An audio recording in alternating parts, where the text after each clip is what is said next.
Okay, morning everyone. Sorry, a few minutes late. We had technical difficulties with the copies and everything, but we're good now. So today I want to do something a little bit different. Actually, the central concept of what we're going to do today is very much connected to what we learned in Tanya, but I want to do something on Amalek and Purim.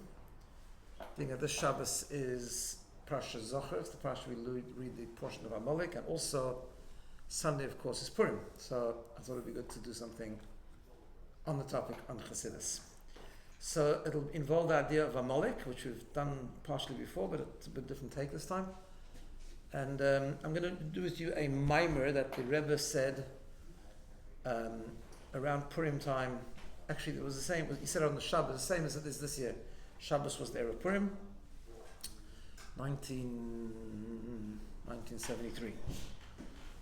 Now, I'm not going to do the whole thing inside, so what I've done is you'll see I've highlighted, and each section that I highlighted I've numbered, so it'll just be easy to reference. So, let's go. Number one, that's the first page, page one, section one. It's based on the following pasuk, the pasuk we read this parsha this week, not in the parsha of the week, but about Amalek. And it says, Zocher es asher asa locha Amalek. Hashem says you should remember what Amalek did to you, right? That's the mitzvah to remember, and that's why we have to read it in shul once a year from a Sefer Torah before Purim.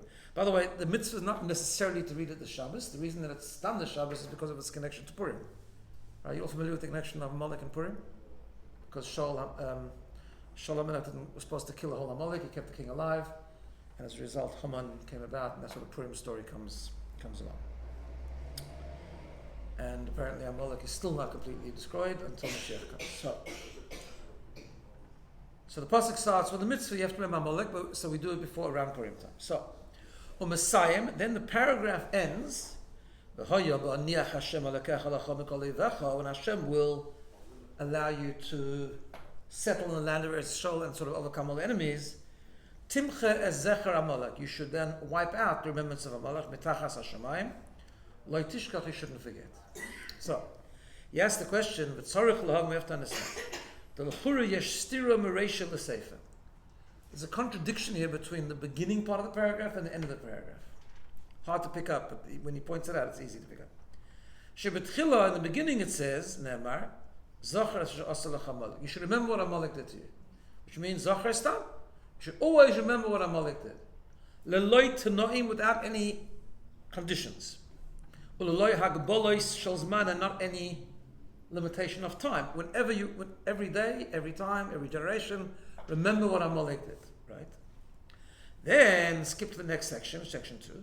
The achakach nemer, afterwards it says, when Hashem will take care of all your enemies in the land of Israel, then you'll wake up, then you'll wipe out Amalek, which means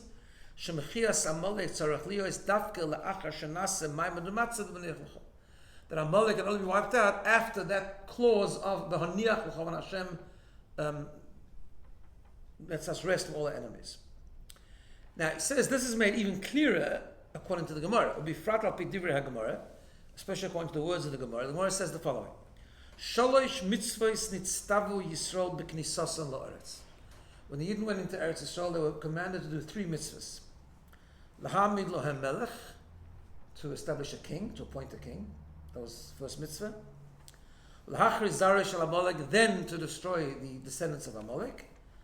V'livnois lehem beis HaBchira, and then to build the Beis HaMikdash, right? Which is kind of what happened.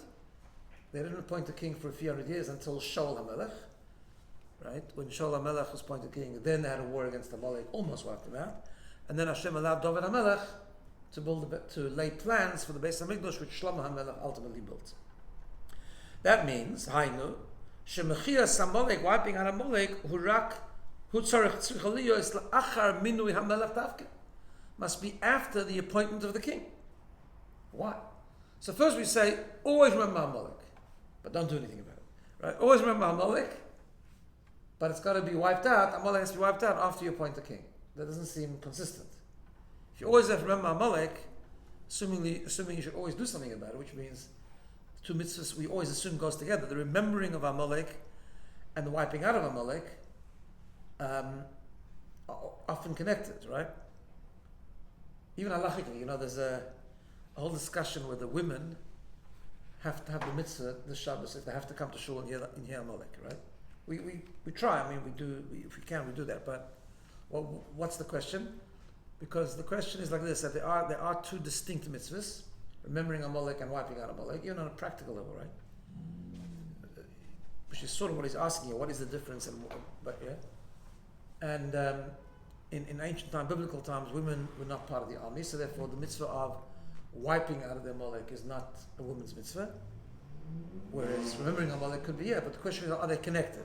So there are opinions that say that only people who are obligated in wiping out Amalek have to remember Amalek, and therefore women don't really have to listen to the Parsha. But many Passim say that they do, and they're two separate mitzvahs, and therefore one has nothing to do with another. But over here is asking, why is the one mitzvah so disconnected from the other that the one mitzvah is constant?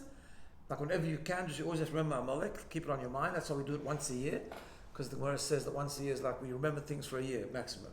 That's why every year we have to come read it again from the Torah. There are people that say it not from the Torah, but they say it from a Siddur every single day. There's something called the 6 remembrances, which many people have a minute to say every single day. It's in the Siddur. One of them is remembering Amalek, right? So that's always and constant. However, the mitzvah of Mechias Amalek, of wiping out Amalek, is not every time you have the opportunity to do that. You can. You actually have to wait for something. You have to wait for the Minui Melech, for the appointment of the king. Okay? Gam Tzarech Lov, you also have to understand Hatam, the reason. Shatzivui du Zocheru Rak al Gabe Amalek. Why is the reason that this special mitzvah of remembering Amalek, wiping out Amalek, is only about Amalek? Amalek is not our only enemy. We have plenty of them, right? And even when the Yidden went into Eretz Yisrael, they had the Loy Lagabe Shara Umis, that doesn't apply to all other nations. The Cha'ura, one would imagine, every single generation, we know, the nations rise up against the Jewish people. Why is there no mitzvah to remember? I mean, philosophically, many people extend the mitzvah of remembering Amalek, concept of Zachor, to other wars and other enemies and so on. But in Halach, in Torah law, it doesn't seem that way. It seems that the special mitzvah of Zachor is specifically Amalek. Didn't they behave differently? We went to the land, Yeah, true historically, but really what this Maimon is going to do is explain all these questions. All these questions are really questions on the practical observance of the mitzvah, but actually what he's going to do is not about that altogether. He's going to talk about the spiritual observance of wiping out Amalek, and those differences, how they come about in the spiritual observance of it. Okay. So, if you go to the next page, page 2. Sorry? Esav. Yeah. Although I saw something caught my eye yesterday in a sefer. I was looking for something on Purim, in a particular sefer. I found what I was looking for, but while I was flipping through the pages, something caught my eye about that wiping out Amalek somehow does both. It does the wiping out of Esav and Yishmael. I have to read it to see how that works. But Amalek himself was a person who was the father of the nation. He's a grandson of Esav. Yeah. Okay. So section 3 on page 2.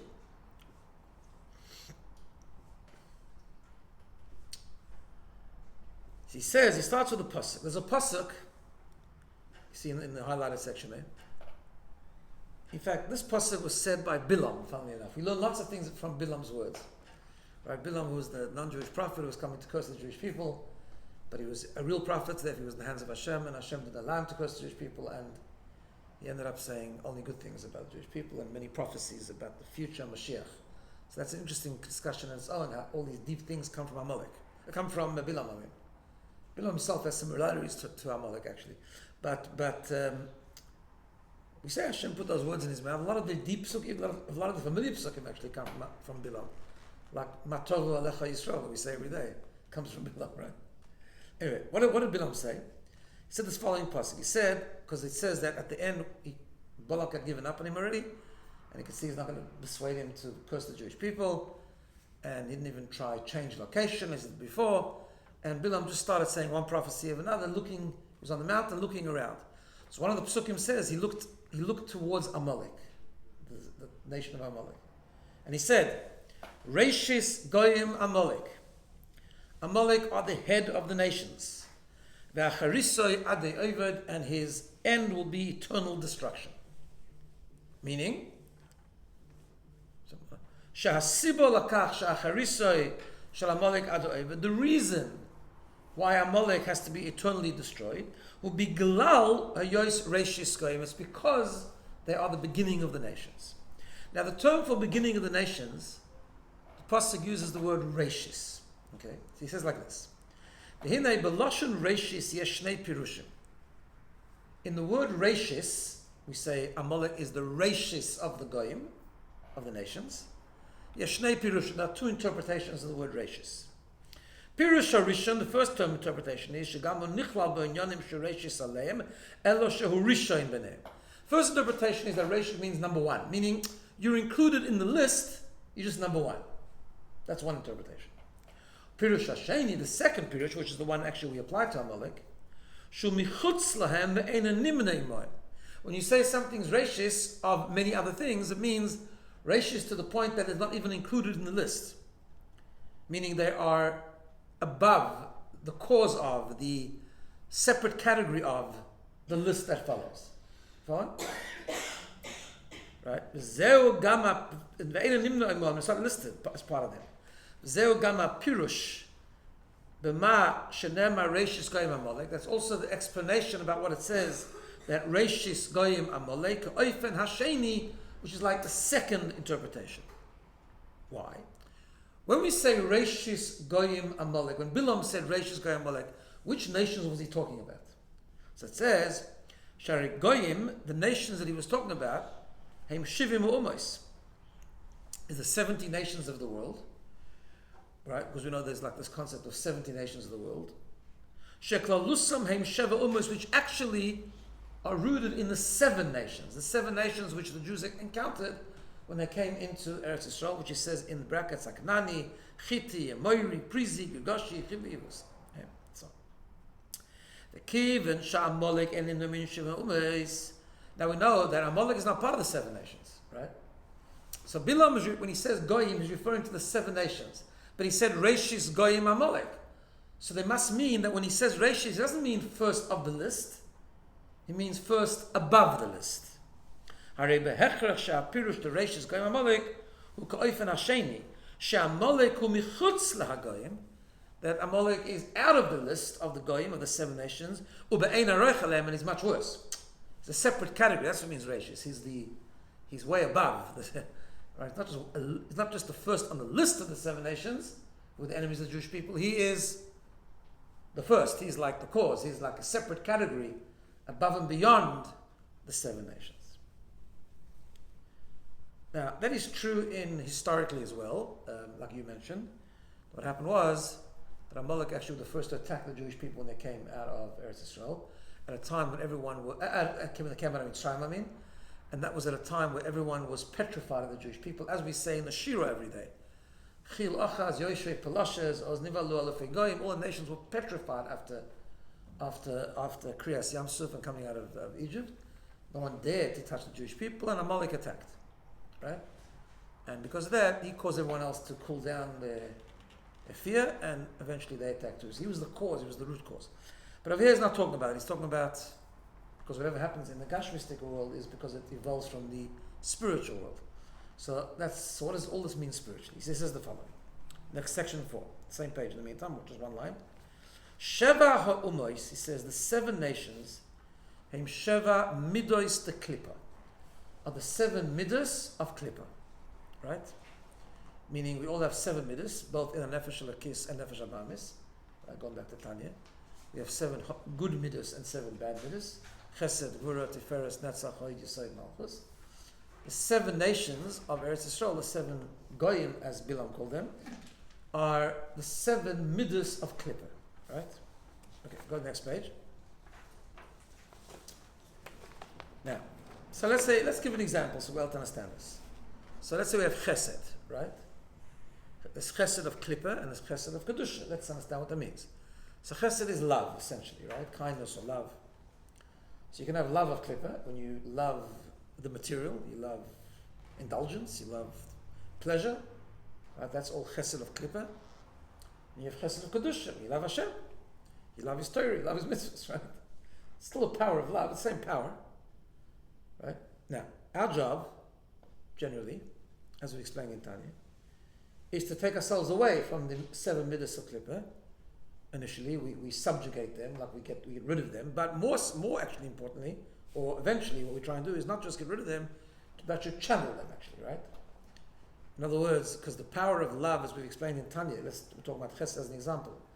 The power of midos in the nefesh habamis in the animal soul is actually a lot stronger than the nefesh halakis. Because remember, the primary drive of the animal soul is actually midos. So therefore, if you can harness, if you can refine, if you can elevate the midos of the nefesh halakis, you can take the very love of the nefesh habamis. You're at nefesh habamis, and you can channel it towards loving Hashem. Then you even have a greater love of Hashem. Okay. Either way, the idea is not to be left with the love of Klippa, but to take that passion that we have to Klippa and to move it aside to Kedusha. By the way, that's also the connected with this week's parsha, of course, right? This week's parsha starts about a korban. We know korban, in spiritually, korbanos is the concept of bringing up the behemoth, bringing up the animal, which is bringing up the animal soul, essentially, right? That's what it means, spiritually speaking. And what's the first, there's a lot of stages in bringing a korban. One of the main things of bringing a korban is to take the blood from the animal and sprinkle on a mizbech, right? What's the idea behind that? The idea is because blood is a symbol of passion, life force, the energy is in the blood. As it says, particularly with the nefesh habamis, it says, ki hadam hu ha-nefesh. The blood is the nefesh of the person, right? That's why blood cooks up in the heart and then goes to the other parts of the body. The energy, the vitality of a person is in the blood. So therefore, the animal blood is passion, vitality, energy, excitement, enthusiasm towards Klippa. The idea of elevating that and refining that is taking the blood of the animal and sprinkling on the mizbeach, which means redirecting the passion towards Hashem, essentially. Right? That's the idea. Now, how do we do that? It's like this. Hine, ha'avodah de birur hamidus, the service of Hashem in refining the midos of the nefesh habamis. Actually, ba al yedei hamoichem, it comes through the brain, through intellect. We learned this in Tanya also. Moyach shalit al alev. So one of the primary ways you do this is hisbonenus. What do? So for example, you learn about the greatness of Hashem. You learn about the lowliness of the world, right? Not just learn, but we learn through chokhmah, BINA, das, right? You really internalize, immerse yourself in understanding the greatness of Hashem and the greatness of being connected to Hashem and the insignificance of materialism and the world and everything else that Chassidus teaches us, right? And hopefully by that, you get to explain to yourself, the human experience, or even eventually the Nefesh HaBamis itself, that the pursuit of the things that Nefesh HaBamis is pursuing is worthless, right? And you build a love for Hashem and you replace the love for materialism and physicality with the love of Hashem, right? That's the idea. But it works through his bondness, it's a logical process. Now we have to be determined to use a logical process, of course we have to have the conviction and so on, but the process is an intellectual process. A lot of Tanya is based on that. Later on we'll have even more than that, right? Understanding how Hashem is everything, understanding how really nothing is as its own true reality, right? We look at a big world, we think it's an amazing world. It's nothing. The world is garbage. What's the world? It's a flimsy existence, right? It's all dependent on the godly spark that keeps it alive. Hashem takes the godly spark away, it's gone, it's finished, right? And therefore, everything else really doesn't truly exist in a real way. Only Hashem is the true existence. Hashem echad, right? That's what we say with day in davening. So the idea is we work it through in our brain, then we work it through emotionally in davening, and hopefully we come to some love of Hashem and redirecting of the passion of the worldliness towards Hashem, right? Or the same idea we learned to Tanya that even worse, if a person does an aveira, if you do something wrong, the Gemara says it's a ruach shtus, it's a spirit of foolishness. Why a spirit of foolishness? We learned it in Tanya because a mitzvah connects us with Hashem, and an aveira distances us from Hashem, right? So if a person really understands that, internalizes that intellectually properly, thinks himself, so I'm mad. I'm not going to distance myself from Hashem. I don't want to be distant from Hashem, right?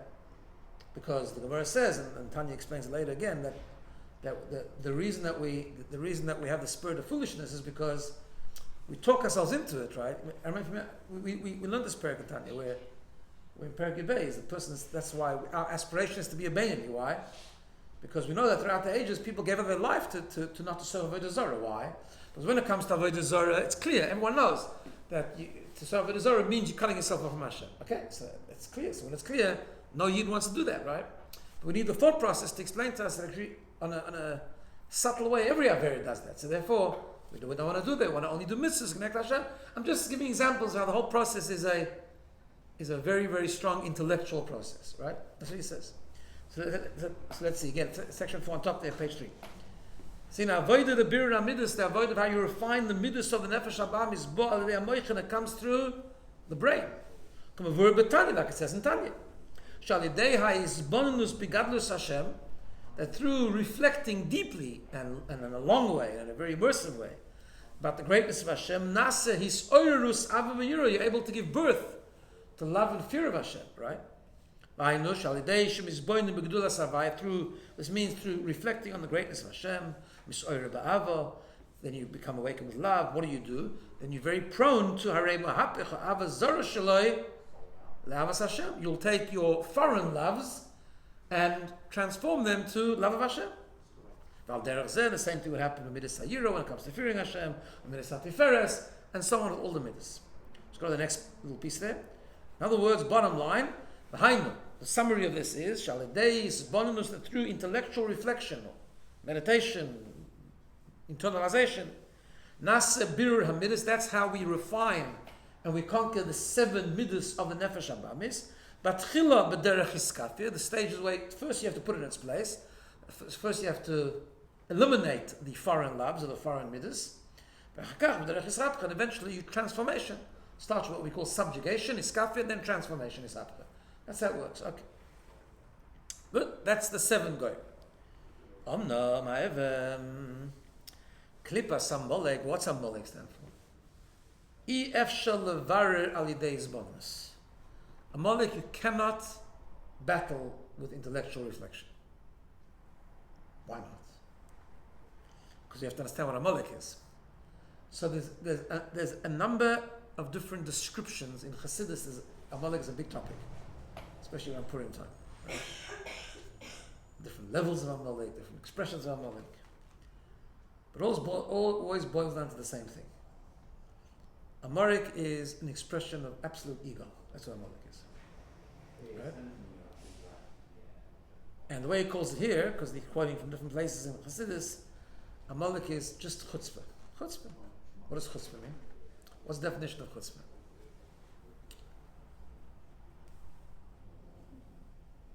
Chutzpah is an expression of ego. What is chutzpah? When you say, "Oh, I had such chutzpah yesterday," sometimes we have intentional chutzpah, right? What does it mean? It means I knew that it was gonna hurt the guy, and I said it anyways, right? In other words, chutzpah is an awareness that this is the wrong thing to say, right, or the wrong thing to do. You do it anyway. That's what chutzpah is, right? When a person does something that's very chutzpahdik, as we say, but has no idea that it's chutzpahdik, it's not real chutzpah, it's unintentional, right? Chutzpah means it's like just an arrogant sort of chutzpah, right?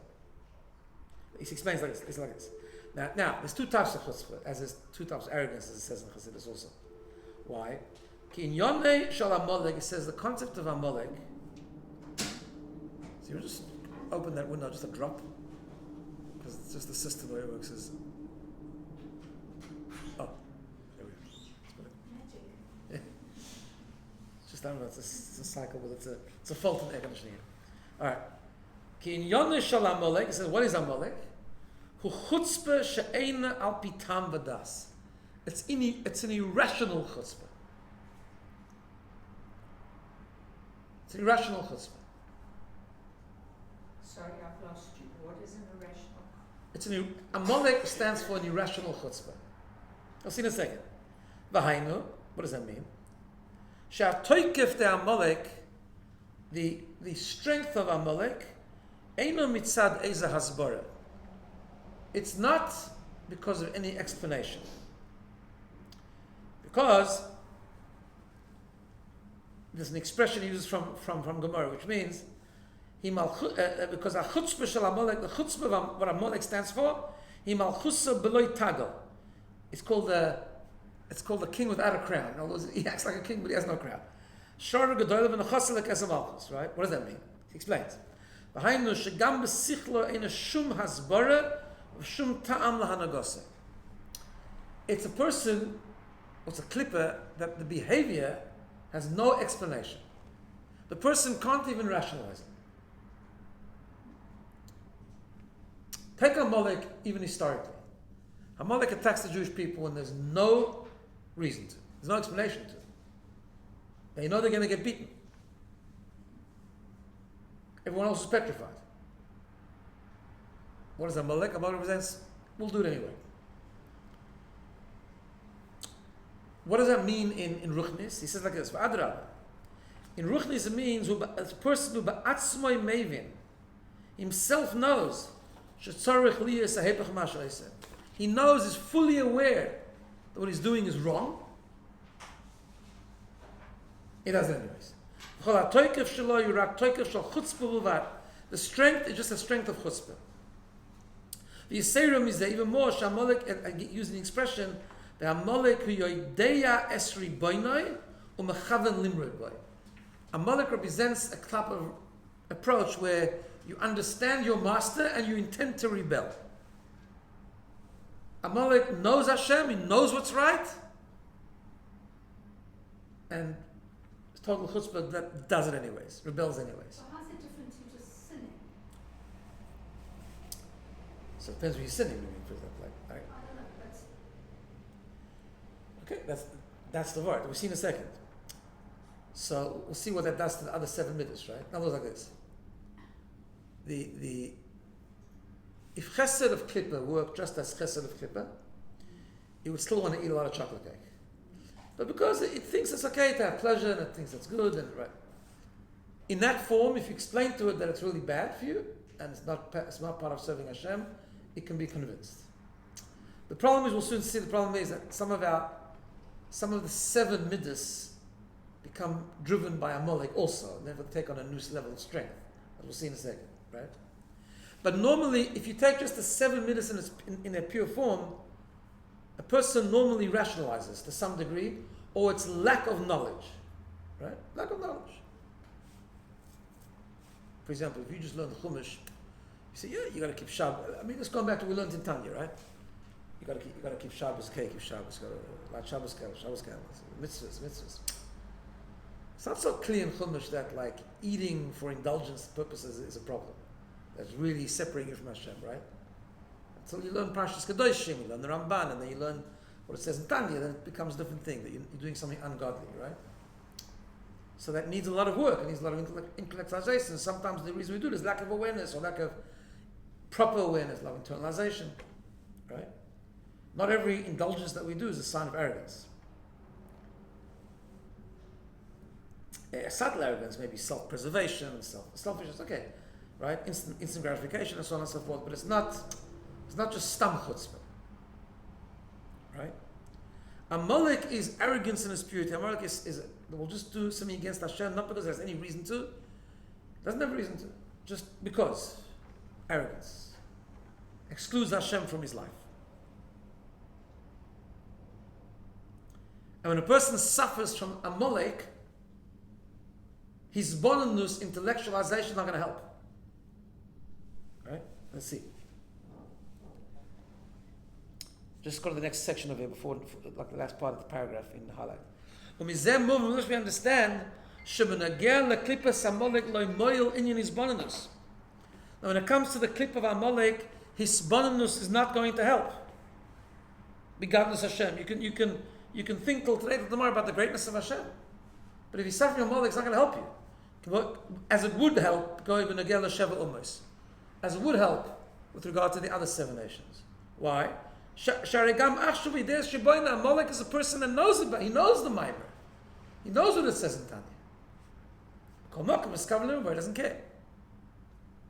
There's one place that the Rebbe Rashab, I think, talks about Amalek in different ways. He talks about this kind of arrogance where a person takes like apathy. In other words, a person takes like this. In other words, like sometimes Amalek is described as apathy, right?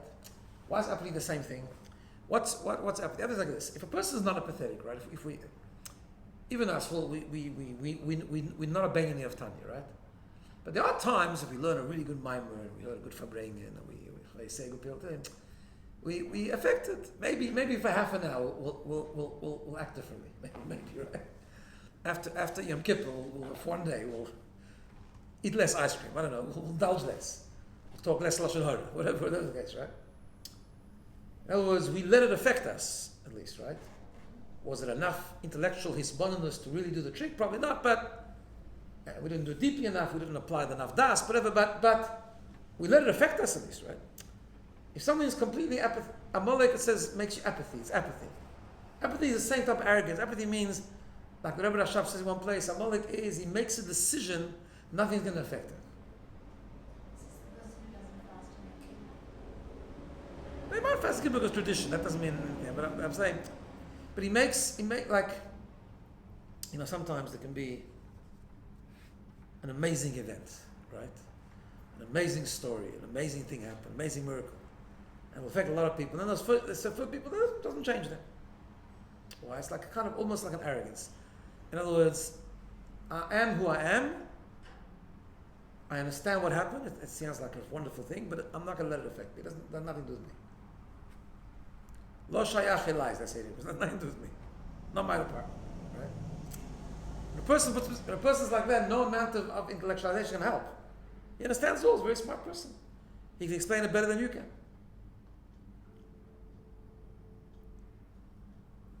But it's not affected. So it's not going to help rationalize. It's not going to help another explanation. He knows it all. Right?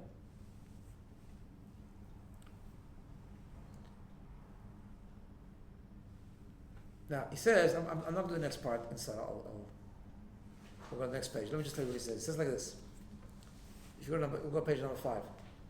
He says like this. What happens is that if someone suffers from Amalek, it starts to affect all the other midas. See, Amalek becomes the driver of the other midas. That's what happens. That's why it's called Reishis Goyim Amalek. So in other words, like this. It's called Reishis according to the second terminology of Reishis, because it's not part of the 7 nations. It's not the midas of Klippa. It's something else completely. It's a different drive. It's a chutzpah on its own thing. Cannot be dealt with intellect and hisbonenus and so on. But it's Reishis. It's above them. It's not part of the list. But it's called Reishis Goyim Amalek. It's called the beginning of the nations because it affects the nations. In other words, someone who suffers from Amalek, his chesed of Klippa is going to become stronger. Where the indulgence of chesed or the fear for or the aggression of yira or the haughtiness of tiferes or netzach, whatever it is going to be driven by such an ego that there also seichel is not going to be enough. It's not going to be enough. Right? So how do you take care of Amalek? If you can't do it through his bonus, how you guys take care of it? So it says, in page 5, section 7. So in order to destroy the klippa of Amalek, which is the spiritual observance of Mechia, wiping out Amalek, right?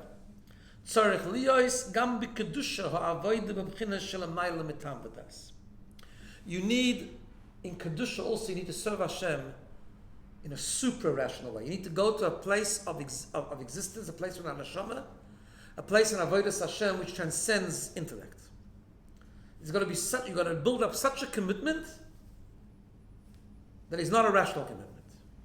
Hisbonenus that we spoke about before is a process, which is a very good process. It's an internalized process, where through seichel, through the brain, you reach a point where you actually internalize the understanding that it's not worth being connected to anything outside of Hashem. That will work if you're just dealing with the 7 midas. But if you're dealing with Amalek, you have to go beyond the rationale. You have to come to a place, dig deep, and find a place in your neshama which serves Hashem super rationally. Most of us here, we're serving Hashem super rationally. We can't do that intellectual process of arriving at our fear of Hashem. Well, maybe, but we're not. It doesn't. Just because you can't. I'm not saying No. we're Serving Hashem doesn't mean going through the motions. Serving Hashem means, it means a real commitment, right? Now, to a point we are, and deep down we certainly are. We've all got a pin to the yid, we all have that thing, right? Are we doing consciously? If we consciously did what he's explaining here, we wouldn't do anything wrong. we'd be a Benini, right? And even more than a Benini. I'm saying, but because Amalek happens at different levels, yes. So partially, yes. But what does he mean by serving? What does he mean by serving Hashem? What does he mean by serving Hashem supernaturally? Let's answer what he means, right? And he says, what is that? And okay, he'll explain later. What he means is a total bittul, right? So I'll give you an example, and this is part of what we read this coming Shabbos, right? King Shaul went to fight Amalek, correct? He went to fight Amalek. And he failed. I mean, he did the mitzvah, but he left the king alive, and he left the animals alive, right? So this week's Haftarah. Why? Now, King Shaul was a tzaddik. So what happened? He didn't go super rational. Now, what does that mean? And I'll explain to you, then maybe you'll understand how we all do this to a certain degree. So Hashem super rational means that we're so dedicated that we have total bittul to Hashem, whether it makes sense or doesn't make sense, even not makes sense in Klippa, makes sense even in Kedusha. Shaul HaMelech went to fight Amalek. He was commanded to kill everyone, men, women, and children, and the animals. Right? And the animals. And he couldn't understand that. He made a cheshbon of Kedusha. He didn't want to save the animals because he wanted steak and chips. He wanted to keep, they were very good animals in Amalek had, and he wanted to keep them to bring a korban to Hashem. Now, if you understand korbanos, right, and you understand the greatness of korbanos, the way Shaul HaMelech understood it, you'll understand why he taught that. Right? The more you learn about korbanos, you see the greatness of korbanos. This week's parsha, Vayikra. Reach nichoyach la'Hashem, korban la'Hashem. It's beautiful. It's amazing. Every korban elevates the world. I mean, there's many things about korbanos. Right? So he thinks like, I could do God a favor here. I'll keep the animals alive. Not to keep them alive, such for my own purpose, my selfish purpose. I'll keep them alive because serve Hashem. Right? What does Shmuel, right? So what he did was, he didn't destroy Amalek properly. And the remnants of Amalek were left, and we had Haman come along. Why did he keep the king? Because the king he captured, he was going to kill him, and then he had a little bit of Rahmanas in him. So also, Rahmanas is a Jewish trait. Right? Sometimes you can't have Rahmanas. Right? If you clear that Hashem said you shouldn't have Rahmanas, then it's not a mitzvah to have Rahmanas. This just shows the greatness of Abraham and Yehuda. That's Exactly the point. Exactly. No, because Avraham Avinu was chesed. His nature was chesed. Akedah was super difficult for him. It was against his nature, against his personality, against logic. That's why we get so much mileage out of the Akedah. Exactly the point, right? We mention Akedah every day. And in fact, there's a tefillah, I don't know if anyone says it here, but there's a tefillah that we say every day on days that we say Tachnun. After we read the Akedah in the morning, there's a long Ribono Shalom in small words that takes a long time to say. And we started by saying, we say Ribono Shalom, K'moishe Kavash Avraham Avinu es Rachamav, just like Avraham Avinu squashed his midah of compassion to do your will, so should you do the same for us. That's what we ask Hashem, right? When we keep asking Hashem, we keep connecting ourselves to the Akedah, exactly, right? So Shmuel HaNavi comes back and so Shmuel HaNavi comes back to Shaul, knowing that Shaul messed up, because Hashem, he had a prophecy, a vision from Hashem that Shaul is messed up and ultimately he's not going to last.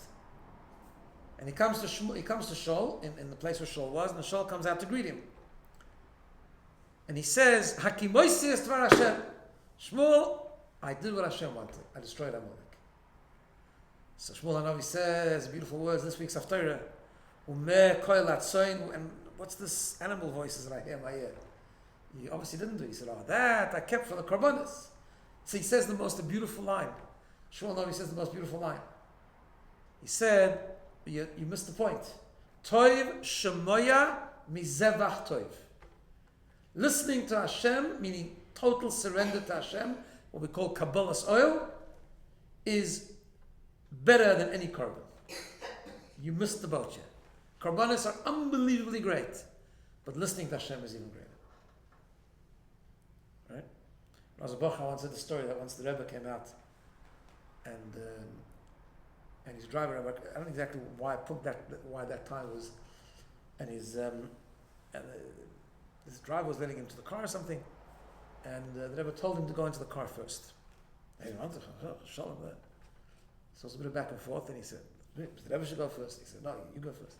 For whatever reason, they wanted him that day to go in first. Until the Rebbe looked at him. Now, makes sense, right? The Recheret's covered, the Rebbe, right? So the Rebbe looked at him and said, in Yiddish, Folgen is Hecher Fals. Listening is higher than anything. Told him to go in, go in. Right? Makes sense, doesn't make sense. Yeah. And that's the only way you can combat Amalek. Now, again, there's many levels of Amalek, but the point is that we have to try and, deep down in Anashama, we have a bittul to Hashem, right? We have an arrogance, we have an Amalek within us, we all have an Amalek within us. But the only way to combat the Amalek is to find the bittul, to find that complete subservience within us. Now, of course, that subservience we have, at the deep down in Anashama, we all completely surrender to Hashem. We have to find it and apply it as much as we can. But the point here is that applying it in a way, not a logical application. Where do we find the challenge? To do it when it really is hard. Do it when it doesn't seem to make sense to us. We do it when it we do it only because Hashem said so, that's why. Right? And we all have those moments, we all have those times in our lives where we faced with dilemmas and we kind of rationalize it. Sometimes rationalize it not in a selfish way, we rationalize it because we think, no, Hashem really wants me to do this, right? It's more important, yeah. How do you know it's more important? Find out what's more important. Find out what Hashem wants, not what you want. Now that doesn't mean we shouldn't understand things. We should understand things. Understanding is very important. Nasa and Nishma, right? Nishma is important. But the foundation and the only way to fight Amalek is to transcend hisboneness and to fight with conviction. That's connected to Purim, right? What did Mordechai do? Which some people at the time had complaints to Mordechai.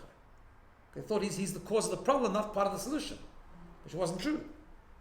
Mordechai refused to bow down to Haman. Why? He knew what Haman is. Haman's Amalek. So it says, Lo yichra v'lo yishtachve. You know what it says in Mordechai?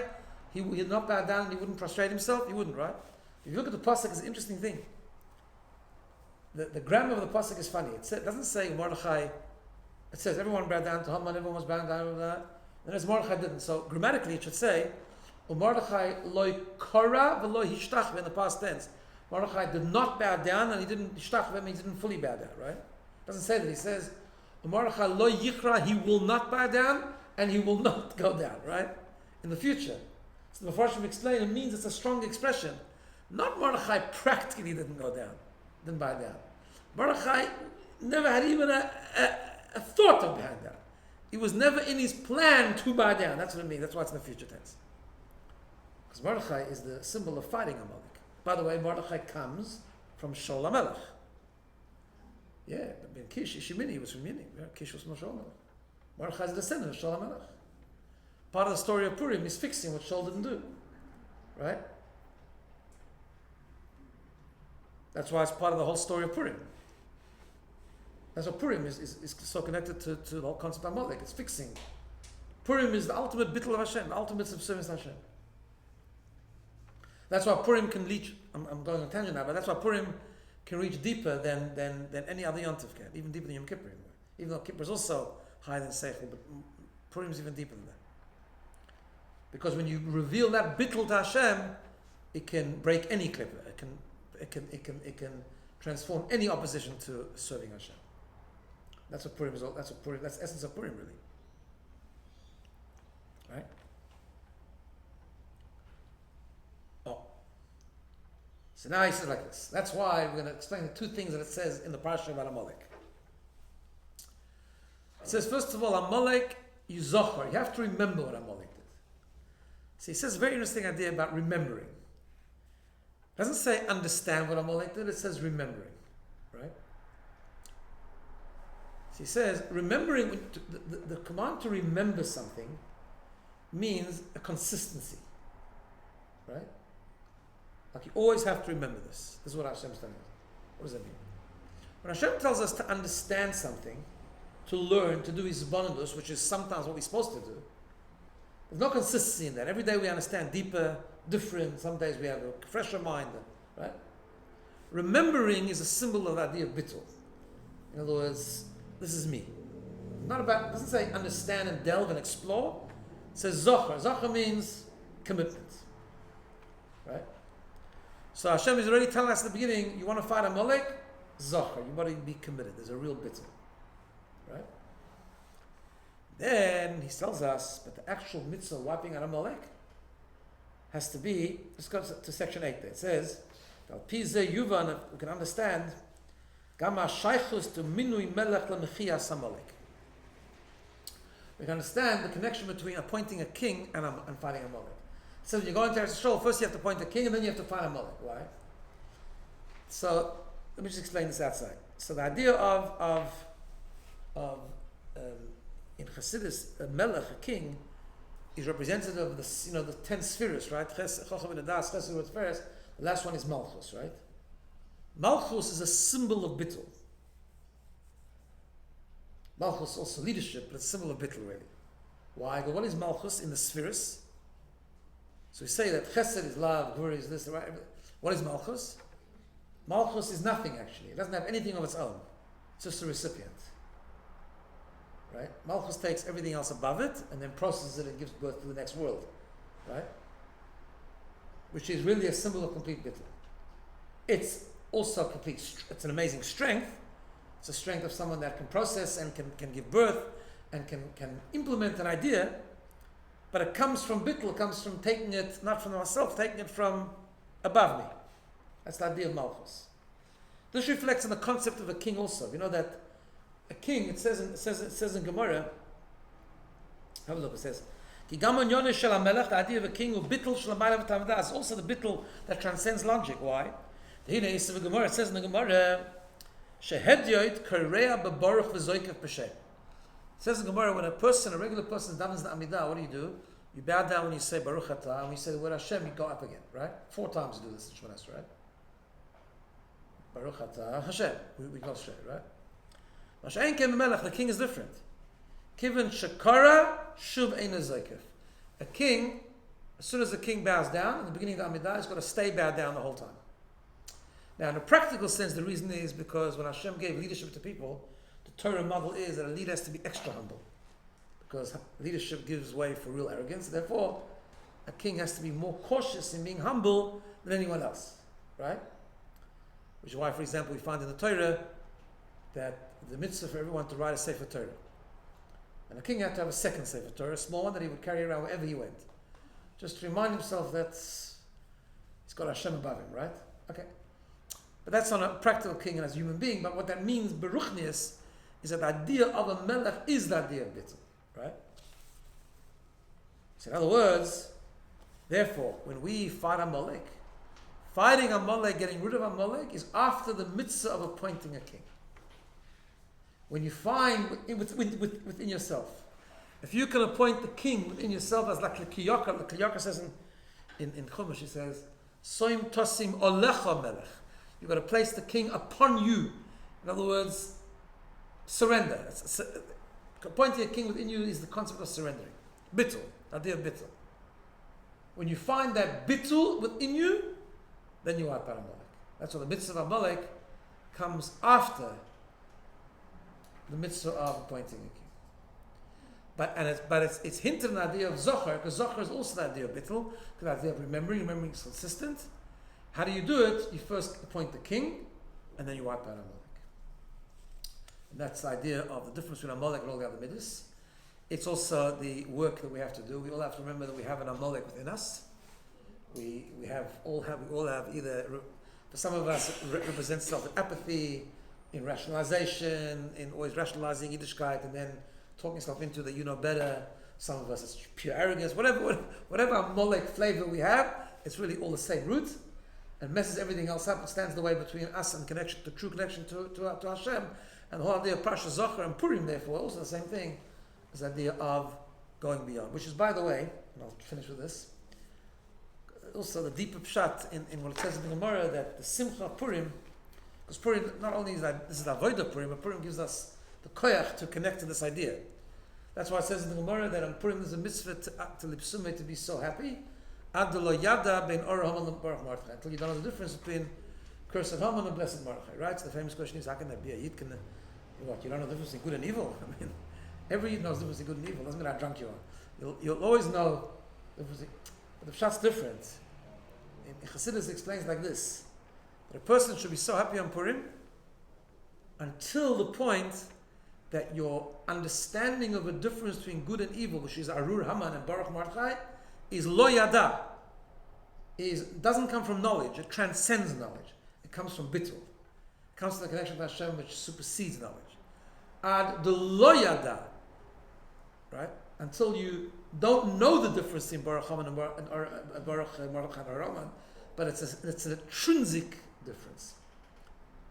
Because if your knowledge of difference between blessed be Mordechai and cursed be Haman is a yada, you know the difference and understanding, then you're going to make Shalom Melech's mistake eventually. If it's all based on your understanding can lead you astray eventually. Because it's not perceived. Because not exactly. But if it's lo yada, then even when you use yada, it'll be driven by the lo yada. In other words, you'll be able always to anchor and say, well, hold on a second, am I thinking correctly? That's why that's why we cannot rely on our thinking a lot of times. Even though we say Moach Shal Talev, even though the brain rules the heart, and even though of course the brain is the vehicle for most of the day and most of the year, we have to use our brain and we have to think to ourselves, we have to convince ourselves the right way and the right thing to do, but we also have to remember about the surrender that kills Amalek. Otherwise our brain itself, that greatest tool that we have to do the right thing and to make the right choices and to make the right decisions, which Alter Rebbe talks about in Tanya, that very brain can lead us astray. Unless it's anchored in total bittul, which is the destruction of Amalek. And that's Purim. Okay.